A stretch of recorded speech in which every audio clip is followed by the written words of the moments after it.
네, 이번에는 공시법 관련해서 얘기를 좀 하려고 하는데요. 공시법은 이 24문제가 나오고요. 24문제와 그리고 그 세법의 16문제가 합쳐져서 총 40문제가 한 과목으로 구성이 되어 있는데 그러니까 한 시험에 이런 꽈락으로 정해지는 그 40점 이상이 돼야 되는 게 24개와 16개가 합쳐지는 거예요.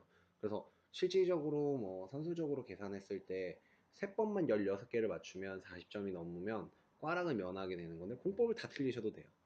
그리고 공법을 그러니까 지적법을 24개를 다 맞추시고 세법을 16개를 다 틀리면 60점이 되면 평균 점수 정도가 될 수 있는 그런 구조를 가지고 있는 시험 방식이고, 근데 공시법 안에서도 또 12문제가 지적법, 12문제가 등기법으로 나눠지는데, 지적법 같은 경우에는 일반적으로 뭐 이런 우리가 그런 것들, 그 구획 정리가 안 되어 있는 곳들 또는 번지수를 어떻게 주는지, 구획 정리가 안 되어 있던 것들을 깔끔하게 네모 반듯하게 번지수를 어떻게 새로 주느냐, 그리고 공법에서 공부했던 그런 새로운 도시를 만들면 그 안에서 어떻게 지번을 주느냐, 뭐 이런 것들 관련해서 나오는 게 지적법이고요.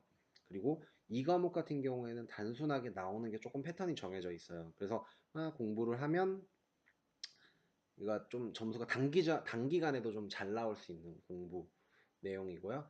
그리고 등기법 같은 경우에는 사실 이 내용이 민법이랑 정말 많이 관계가 있어서 민법을 공부하시는 분들한테는 도움이 많이 돼요. 제가 민법 공부하는 거는 나중에 다시 공부했다가 돌아오면 좀 이해가 되기도 하고 알기 쉽다라고 얘기 드렸는데, 그 방법 자체가 그 민법의 등기법을 공부하면 민법에 많은 도움이 되기 때문에, 민법을 나중에 이해를 많이 못하시 좀 어렵다라고 하시는 분들은 등기법을 와서 공부를 하고 다시 가면 조금 쉬워질 수도 있을 거고요. 그리고 민법을 나는 좀 더 많이 공부해서 이제 좀 안다라고 하면 등기법을 공부하실 때 이 민법 내용이 공부이 좀 도움이 많이 되실 거예요.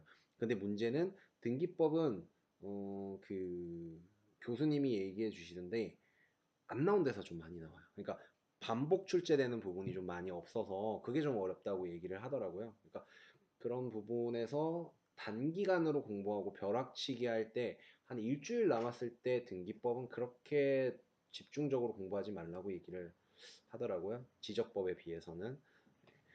그렇게 공부를 저는 했었고요. 그리고 교수님은 추천을 하면 저는 김민석 교수님 강의를 좀 많이 저는 들었던 교수님 중에서는 김민석 강의 교수님을 들었고 상당히 만족을 하는 강의였어요.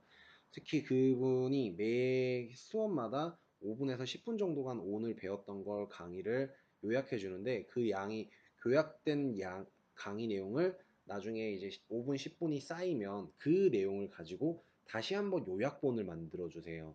그러면은 그 강의만 계속 듣더라도 이게 반복되고, 그러니까 한 30분, 1시간 정도 단위로 지적법, 그리고 또 30분, 1시간 정도 단위로 등기법 이렇게 만들어서 그 강의를 계속 걸을 때, 밥 먹을 때 계속 그걸 그냥 틀어놓고 있으면서 잘 때도 저는 이걸 틀어놨었고요. 그러면서 그 요약된 강의만 듣더라도 공부가 되는 효과가 좀 있어서 저는 김민석 강의 교수님의 내용을 좀 많이 추천을 하고요. 사실 이 요약해주는 내용은 중개사법에 김상진 교수님도 이 내용을 해주셨거든요. 저는 정말 그게 많이 도움이 됐었어요. 그러니까 저같이 단기에 공부하는 사람들은 반복이 중요하고, 저뿐만 아니더라도 다른 분들도 이 반복이 중요하다고 생각을 하는데, 그런 반복을 좀 잘하게 해주는 게 그런 요약된 1시간 정도짜리의 강의인데, 그게 김민석 교수님과 김상진 교수님이 좀 잘해주셨고요. 그리고 어, 나중에 그 1일 특강으로 그 해주셨던 박윤모 교수님이라고 계셨는데, 박윤모 교수님도 좀 내용을 잘 가르쳐 주시는 것 같아요. 저도 그냥 특강만 들었기 때문에 잘은 그분의 교수님 수업을 많이 듣진 않았어요. 김민석 교수님 강의만으로도 충분히 이해되고 공부할 수 있었기 때문에. 근데 박윤모 교수님의 강의도 좀 짧게 핵심적으로 잘 뽑아주는 것 같더라고요. 그때 특강 마지막에 남았을 때 그 원데이 특강 뭐 이런 거 2시간짜리 해주시는데, 버릴 건 버려라. 뭐 이런 걸 좀 잘 가르쳐. 이거는 공부해야 되고 저건 버려야 된다. 뭐 이런 것들. 그래서 단기에 공부하시기에는 어떻게 보면 박윤모 교수님도 괜찮을 수도 있다. 한번 그래서 하는데 다른 교수님들 학원이나 다른 프로그램들은 제가 못 들어봤으니까. 저는 사실 여기가 항상 얘기를 하지만 제가 들어본 한에서 추천을 드리는 거고요. 그렇게 보시면 될 것 같아요. 네, 들었습니다. 파이팅.